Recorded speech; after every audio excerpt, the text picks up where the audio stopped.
क्या आप जानते हैं पूरे वर्ष में 2 दिन ऐसे होते हैं जब उसे पूरा विश्व समानता दिवस के रूप में मनाता है। और यह समानता दिवस मनाने का अवसर और कोई नहीं बल्कि हमें हमारी प्रकृति अवेलेबल कराती है। जी हाँ, मैं बात कर रहा हूँ इक्विनॉक्स के बारे में। इक्विनॉक्स डे का मतलब ये होता है कि इस दिन पूरी पृथ्वी पर दिन और रात की अवधि लगभग समान रहती है। इसका मतलब यह है, चाहे नॉर्थ पोल ले लो या साउथ पोल ले लो या इक्वेटोरियल रीजन ले लो या ट्रॉपिक ऑफ कैंसर वाला रीजन ले लो या ट्रॉपिक ऑफ कैप्रिकॉर्न वाला रीजन ले लो, सब जगह दिन और रात की ड्यूरेशन समान रहती है। जनरली तो हम ये महसूस करते हैं कि गर्मी में दिन बड़ा होता है, वहीं सर्दी में दिन छोटा हो जाता है। तो ये असमानता वर्ष के 2 दिन में समानता में बदल जाती है और ये 2 दिन है, मार्च के 21 तारीख और सितंबर की 22 तारीख। इस दिन पूरा विश्व एक तरह से समानता दिवस के रूप में इक्विनॉक्स डे को महसूस करता है। इस लेक्चर में हम इक्विनॉक्स डे के पीछे के पूरे साइंस को स्टेप बाय स्टेप डिटेलिंग के साथ में समझेंगे। साथ ही साथ हम ये भी देखेंगे कि इक्विनॉक्स के कंसेप्ट पर आधारित कोई कंस्ट्रक्शन कार्य हमारी किसी प्राचीन सभ्यता ने किया है क्या। जी हाँ, मैं बात कर रहा हूँ माया सभ्यता की। मेक्सिको के पास में जो माया सभ्यता पनपी थी, उस माया सभ्यता ने हजारों साल पहले इसी इक्विनॉक्स के कंसेप्ट पर अपने पिरामिड का निर्माण कर दिया था। तो ये सारी बातें हम इसी लेक्चर में प्रॉपर तरीके से समझेंगे। आपके एग्जाम के पॉइंट ऑफ व्यू से ये लेक्चर काफ़ी इंपॉर्टेंट होने वाला है, इसलिए आप पूरा इसको लास्ट तक देखिएगा। चलिए आते हैं हम हमारे कंसेप्ट पर और टॉपिक पर। ठीक है, तो हमारा आज का जो टॉपिक है वो है इक्विनॉक्स का। इक्विनॉक्स की डेफिनेशन है कि यह वह दिन होता है जिसमें पृथ्वी के सभी जगह पर दिन और रात की अवधि समान होती है। लेकिन हमारे लेक्चर का मकसद केवल फैक्ट गेन करना नहीं है, बल्कि मैं जो कह रहा हूँ वो चीज़ हो कैसे रही है, उसके पीछे के साइंस को समझना है। ठीक है, पहले तो हम फैक्चुअल इन्फॉर्मेशन पे आते हैं। फैक्चुअल इन्फॉर्मेशन देखें तो ये 2 दिन इक्विनॉक्स के 2 दिन वर्ष के हमको पड़ते हैं। 22 सितंबर जिसे हम कहते हैं ऑटम इक्विनॉक्स, या हिंदी में बोलेंगे हम उसे शरद विषु। इसके बाद में शरद ऋतु का प्रारंभ माना जाता है। ठीक है, वहीं अगर हम मार्च में देखें तो मार्च के कहते हैं वेर्नल इक्विनॉक्स, जो कि 20 या 21 मार्च को पड़ता है, और हिंदी में बोलेंगे इसे वसंत विषु। इसके बाद में वसंत ऋतु का आगमन हो जाता है। ठीक है, तो ये तो थी फैक्चुअल इन्फॉर्मेशन। अब हम क्या करेंगे, एक एक कंसेप्ट को इकट्ठा करेंगे और उन कंसेप्ट को इकट्ठा करके हम हमारे जो इक्विनॉक्स के कंसेप्ट है उसको डेवलप करेंगे। ठीक है, तो चलिए सबसे पहले हम बात करते हैं, पहले कंसेप्ट पर आते हैं। पहला कंसेप्ट इजी कंसेप्ट है, जो आप जानते हैं कि पृथ्वी क्या करती है, सूर्य के चारों तरफ परिक्रमा करती है। ये तो आप जानते ही हैं। कितने समय में परिक्रमा करती है, 365 दिन में अप्रॉक्स हम मानते हैं, लेकिन इसके साथ में 6 घंटे भी आपको ऐड करने पड़ेंगे, क्योंकि 6 घंटे की जो अहमियत है वो वही समझ सकता है जिसका बर्थडे 29 फेब को आता है। ठीक है, लीप ईयर के लिए 6 घंटे का बड़ा महत्व रहता है। और अगर हम थोड़ा और जाएं तो 9 मिनट के लगभग ये पृथ्वी का परिक्रमण काल होता है। ठीक है, अब अगर ये तो पहला कंसेप्ट आप समझ गए हो, दूसरे कंसेप्ट पर आते हैं। तो दूसरा कंसेप्ट काफ़ी महत्वपूर्ण है कि पृथ्वी अपने एक्सिस पर भी घूम रही है। सूर्य के चारों तरफ तो चक्कर लगा रही है, लेकिन अपने एक्सिस पर भी घूम रही है। ठीक है, अपने अक्ष पर घूमने के कारण ही क्या हो रहा है, दिन और रात हो रहे हैं। दिन और रात तो हो रहे हैं, लेकिन इसके साथ साथ पृथ्वी के सभी भागों को अपनी एक्सिस पर घूमने के कारण ही क्या हो रहा है, सूर्य का प्रकाश भी प्राप्त हो रहा है। ठीक है, अभी हम केवल शॉर्ट में समझ रहे हैं, क्योंकि हम सारे कंसेप्ट को इकट्ठा करके हमारे मेन कंसेप्ट पर आना चाह रहे हैं। ठीक है, अब अगला कंसेप्ट, पहला कंसेप्ट हमने देखा सूर्य के चारों तरफ परिक्रमा कर रही पृथ्वी, दूसरा अपनी एक्सिस पर घूम रही है। तीसरा महत्वपूर्ण कंसेप्ट है कि पृथ्वी अपनी एक्सिस पर घूमती है ना, ये एक्सिस है, और ये आप देख रहे हो 23.5 डिग्री टिल्ट है। आप सोचिए, जनरली हम ये बोलते हैं कि पृथ्वी पर जो हमारी लाइफ है वो एक तरह से एक्सीडेंटल लाइफ है। एक एक पॉइंट आप देखोगे कि आपको लगेगा कि बिल्कुल प्रकृति का वरदान है, कि जरा सी भी चीज़ माइनर सी भी चेंज हो जाती तो कितना बड़ा डिफरेंस पैदा हो जाता। आप सोचिए, आप पृथ्वी अगर अपनी एक्सिस पर नहीं झुकी होती, सीधी होती, तो एक भाग सूर्य के सामने रहता, एक भाग सूर्य से छुपा हुआ रहता। तो इसका मतलब ये है कि एक जगह तो दिन ही दिन रहता, एक तरफ हमेशा रात ही रात रहती। मौसम में कोई परिवर्तन नहीं होता, और आप खुद सोचिए कि जीवन कितना एक तरह से असंभव हो जाता है ना।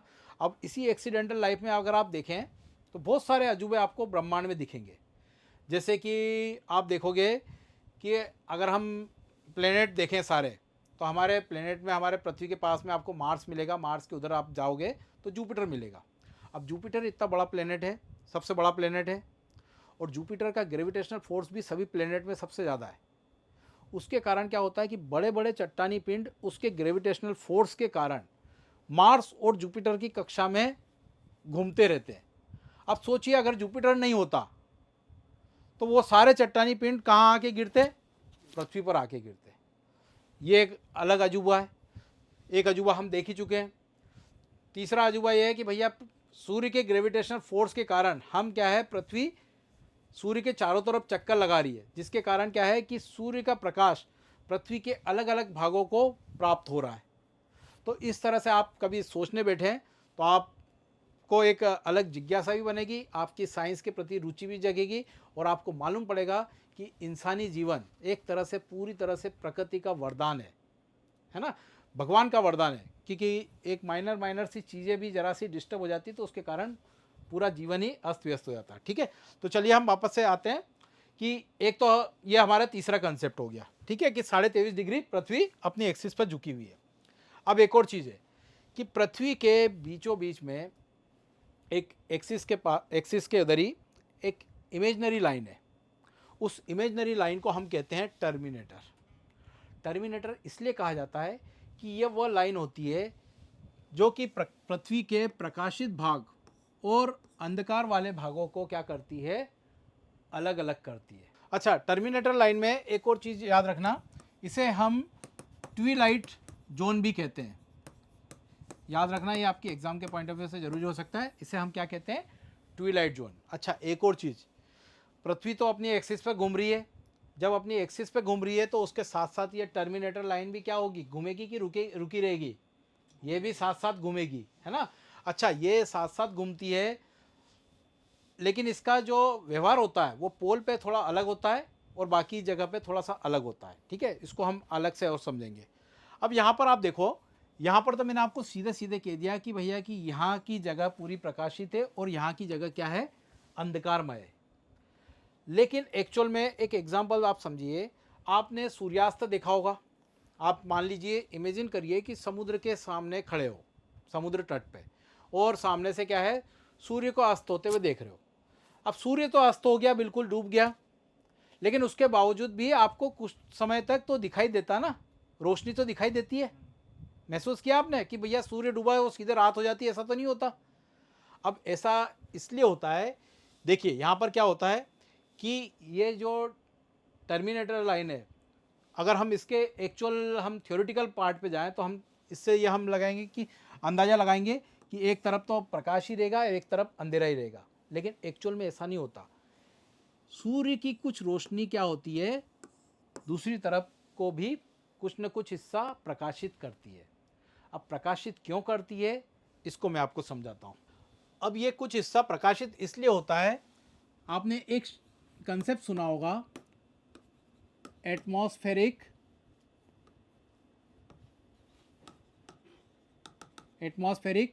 रिफ्रैक्शन, या इसे हिंदी में बोलते हैं वायुमंडलीय अपवर्तन। अब ये कंसेप्ट समझिए क्या होता है। देखिए, जब सूर्य की किरणें सूर्य से चलकर पृथ्वी की तरफ आती है तो पृथ्वी पर वायुमंडल की कई सारी परतें होती है, ये तो आप समझते हैं। वायुमंडल की परतों में अलग अलग डेंसिटी होती है, और जैसे जैसे हम वायुमंडल से ऊपर की तरफ जाते हैं वैसे वैसे क्या होता है, डेंसिटी कम होती जाती है। ठीक है, डेंसिटी में आपको डिफरेंस तो पता ही है कि वायुमंडल की अलग अलग परतों में डेंसिटी में डिफरेंस आता है। अब सूर्य की किरणें जब वायुमंडल की विभिन्न परतों से होकर गुजरती है तो गुजरने के कारण क्या होता है, अलग अलग डेंसिटी के कारण क्या होता है कि सूर्य की किरणें क्या होती है, कुछ एंगल से मुड़ जाती है। अब ये कितनी मुड़ती है, तो ये सूर्य की किरणें लगभग 37 माइल या हम कह सकते हैं इसे किलोमीटर में, लगभग 60 किलोमीटर के लगभग ये सूर्य की किरणों में क्या हो जाता है, झुकाव उत्पन्न हो जाता है। और झुकाव उत्पन्न होने के कारण क्या होता है कि सूर्य की किरणें कुछ क्या हो जाती है, फैल जाती है, और फैलने के कारण क्या होता है, जो दूसरा भाग अंधकार वाला रहना चाहिए वो पूरी तरह से अंधकार वाला नहीं रहता है, बल्कि कुछ हिस्सा क्या हो जाता है उसका भी प्रकाशित हो जाता है। और इसी रिफ्लेक्शन के कारण, अपवर्तन के कारण ही क्या होता है, हमको सूर्यास्त के बाद में भी कुछ समय तक उजाला दिखाई देता है। क्लियर? ये कंसेप्ट समझ गए? ठीक है। तो देखिए यहां पर आपने देखा कि पृथ्वी अपने एक्सिस पर 23.5 डिग्री झुकी हुई है, साथ ही साथ क्या कर रही है, सूर्य के चारों तरफ परिक्रमा भी कर रही है। ठीक है, आप टर्मिनेटर लाइन और ये सारा कंसेप्ट आप जान गए। अब क्या होता है देखिए कि जब पृथ्वी सूर्य के चारों तरफ घूमती है तो उस कारण से क्या होता है कि वर्ष में 2 बार ऐसा होता है कि सूर्य की किरणें क्या होती है, इसकी भूमध्य रेखा पर सीधे लंबवत पड़ती है। और उसके कारण क्या होता है कि पृथ्वी के दोनों हेमिस्फीयर को देखें, नॉर्दर्न हेमिस्फीयर और सदर्न हेमिस्फीयर, दोनों पे क्या होता है उस समय दिन और रात की अवधि समान होती है। क्लियर? लगभग हम मान सकते हैं कि 12 घंटे के आसपास का दिन होता है और 12 घंटे के आसपास की रात होती है। ठीक है, थोड़ा बहुत उसमें वेरिएशन आता है, वो उसका एक अलग रीज़न होता है, पर आप फिलहाल में आप ये एक मोटे मोटे तौर पे समझ सकते हैं कि ये 2 दिन पे ऐसा 12 घंटे का दिन और 12 घंटे की रात होती है। ठीक है, तो इसमें आपको ये सारे कंसेप्ट क्लियर तरीके से समझना चाहिए। क्लियर? अब आते हैं हम इसकी हिस्ट्री पर। अब आते हैं हम इक्विनॉक्स पर आधारित निर्माण कार्य पर। और ये निर्माण कार्य एक प्राचीन सभ्यता ने किया था। इस प्राचीन सभ्यता को हम जानते हैं माया सभ्यता के नाम से। कई सारे वैज्ञानिक माया सभ्यता को भारतीय सभ्यता के काफ़ी करीब मानते हैं। एक तो नाम भी आपको लग ही रहा है कि इंडियन नाम है माया सभ्यता। ये सभ्यता मेक्सिको, ग्वाटेमाला, होंडुरस के आसपास पनपी थी। ठीक है, 1500 ईसा पूर्व का इनका समय माना जाता है। वहाँ से ये 16वीं शताब्दी तक बनी रही थी। ठीक है, अब माया सभ्यता जानी जाती है अपने अद्भुत खगोलीय ज्ञान के लिए। अच्छा, ये भी भारतीय सभ्यता के जैसे सूर्य चंद्रमा के देवताओं की पूजा करते थे। जीरो की प्राचीन अवधारणा भी इन्होंने दी थी, ऐसा माना जाता है। इसके अलावा इन्होंने कैलेंडर का आविष्कार भी किया था। क्लियर? तो ये माया सभ्यता ने क्या करा था, अगर हम पहले तो लोकेशन देख लेते हैं फिर आपको ज़्यादा अच्छा समझ आया ना। माया सभ्यता के अगर हम देखें तो इसके अद्भुत रचनाएं जानी जाती है पिरामिड के रूप में। और उन पिरामिड को हम जानते हैं किसके नाम पर, कुकुलकन।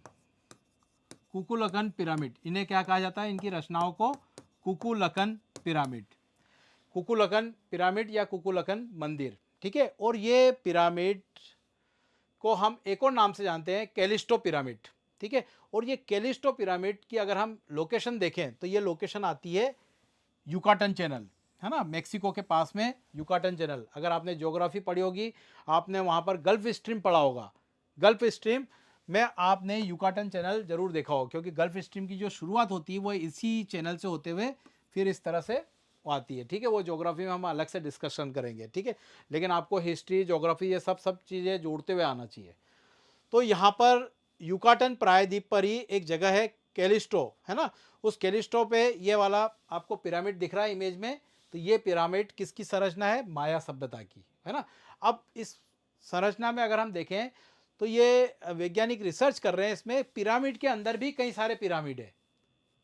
पहले हुआ था कि एक पिरामिड के अंदर दूसरा पिरामिड खोजा गया था, दूसरे के बाद में फिर उसके अंदर तीसरा पिरामिड, है ना। और इसलिए इस कुकुलकन पिरामिड को हम क्या कहते हैं, पिरामिडों के अंदर का पिरामिड। ठीक है, और इसके अलावा ये कहाँ पर स्थित है, तो ये याद रखना आपको, चिचेन इत्जा, चिचेन इत्जा, है ना, ये कहाँ पर है, युकाटन प्रायद्वीप। ठीक है, ये क्लियर आपको।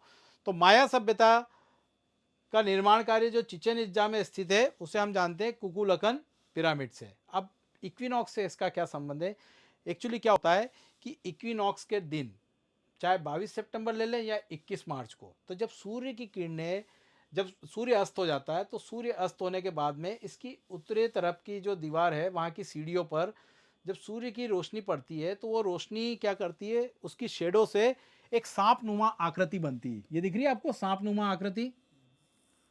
और ये माया सभ्यता के देवता कुकुलकन से संबंधित है ये सांप। इसीलिए इक्विनॉक्स के डे को ये क्या कहते हैं, कुकुलकन अवतरण दिवस। कि ऐसा मान्यता है कि इस दिन क्या होता है, उनके जो कुकुलकन देवता है उनका एक बार जन्म होता है फिर से। क्लियर। अब इस पे वैज्ञानिक रिसर्च कर रहे हैं कि ये संयोगवश हुआ है ऐसा, या वास्तव में माया सभ्यता के लोगों ने ऐसा निर्माण कार्य किया था कि केवल इक्विनॉक्स के डे के दिन ही ये इस तरह की परछाई का निर्माण होता है, सांपनुमा। ठीक है। लेकिन ये टूरिस्टों के लिए एक अद्भुत प्लेस है, और इसी कारण, इसी इम्पोर्टेंस को देखते हुए ही इसको यूनेस्को ने वर्ल्ड हेरिटेज साइट भी डिक्लेयर किया था। ठीक है। तो इक्विनॉक्स का अगर आप एग्जाम्पल देखें कि प्राचीन काल में इस पर आधारित कौन कौन सी संरचनाएं बनी है, ठीक है, तो उसमें आप ये चिचेन इत्जा के कुकुलकन पिरामिड को भी ऐड कर सकते हैं। ठीक है।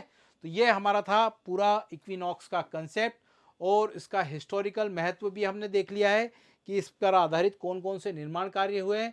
आशा करता हूँ कि आपको ये कंसेप्ट प्रॉपर समझ में आया होगा। लेकिन अगर फिर भी अगर कोई दिक्कत है या कुछ कमी रह गई है हमारी तरफ से, तो आप कमेंट बॉक्स में डायरेक्ट कांटेक्ट कर सकते हैं, या फिर आपको कोई और कंसेप्ट वाले टॉपिक समझना है डिटेल में, तो आप मुझे पर्सनल मैसेज कर सकते हैं। ठीक है। Thank you. For more details and knowledge, contact us and download our app from Play Store. Thank you.